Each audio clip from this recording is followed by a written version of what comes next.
Famille, le Premier ministre Rimtalba Jean-Emmanuel Ouedraogo fait un bilan dans tous les domaines, éducation et agriculture, lors de sa rencontre des diasporas burkinabés qui vivent au niveau des États-Unis. Oui, on va écouter la vidéo car c'est très important et la partager au maximum. Vraiment, l'arrivée de ce national, le capitaine Ibrahim Traoré, le président du Burkina Faso avec son gouvernement, a fait beaucoup de changements. Lors de l'arrivée du capitaine Ibrahim Traoré avec son gouvernement au Burkina Faso, il y a eu beaucoup de changements différents, une grande différence. Oui, on va écouter la vidéo et on va la partager au maximum, famille. On va se prendre tout à l'heure. C'est très urgent. Historique, des efforts colossaux qui sont déployés pour accompagner nos vaillants producteurs, pour créer les conditions d'une meilleure maîtrise de l'eau, sans laquelle nous ne pourrons aujourd'hui prétendre atteindre la sécurité alimentaire. Par la grâce de Dieu, grâce au sursaut citoyen, grâce à la vaillance de nos producteurs, nous engageons des résultats extrêmement encourageants. Comme vous le savez, l'année dernière, rien que sur les céréales, nous avons produit plus de 6 millions de tonnes de céréales. Cette année, nous tablons sur une augmentation de 15%.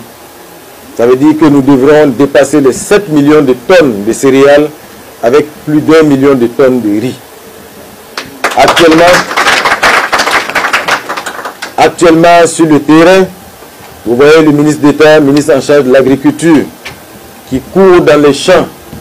Et je pense, quand je dis qu'il court, le terme n'est pas galvaudé, pour s'assurer que partout, les producteurs sont dans les meilleures conditions possibles pour produire et produire en quantité. Et vous voyez l'offensive agro-pastorale et halieutique, l'agriculture, dans le secteur de l'élevage, on a apporté des réponses historiques en termes de vaccination, avec des doses largement subventionnées. On a largement investi pour préserver le cheptel burkinabé d'un certain nombre d'épizooties. Que ce soit sur le plan halieutique, vous êtes témoin des efforts déployés en matière donc de cages flottantes dans beaucoup de zones sur les plans d'eau. Et aujourd'hui, on produit du poisson comme on n'en a jamais produit au Burkina Faso. Que ce soit sur le plan de l'éducation, l'initiative présidentielle est en marche. Que ce soit en termes d'infrastructure, de réorganisation de l'ensemble du système éducatif, avec un accent particulier sur le secteur des sciences, sur le secteur des technologies. C'est pour ça d'ailleurs qu'il y a un ministère en charge de l'enseignement secondaire, de la formation professionnelle et technique. Parce que le camarade président du Faso l'a dit, si on reste dans l'enseignement général, on ne pourra jamais atteindre les objectifs que nous nous fixons. Il nous faut créer une masse critique de scientifiques.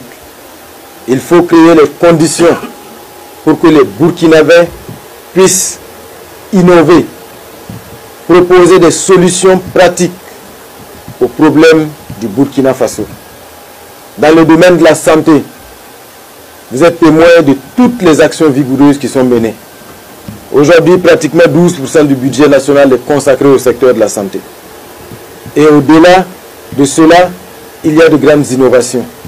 Avec les cliniques mobiles, vous avez vu les efforts consentis pour réduire de façon significative les coûts de l'imagerie, le scanner, l'IRM, qui étaient des examens inaccessibles pour le commun des Burkinabés, ont connu de fortes réductions. Les dialysés qui devaient déposer une caution de 500 000 francs pour entrer dans la cohorte, aujourd'hui on rentre dans la cohorte gratuitement. C'est pour dire que sur les secteurs sociaux, il y a des efforts extrêmement importants qui sont déployés au quotidien. La lutte contre l'insécurité n'occulte pas le défi du développement et de l'amélioration des conditions de vie des Burkinabés.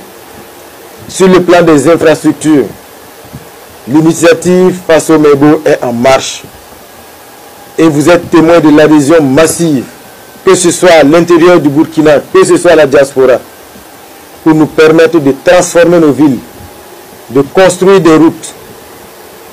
Les brigades se déploient dans les régions au fur et à mesure, avec pour mission de faire en sorte que dans toutes les régions, il y ait moins de désenclavement et surtout que des zones de production vers les centres urbains, nous puissions sortir les récoltes, sortir les productions.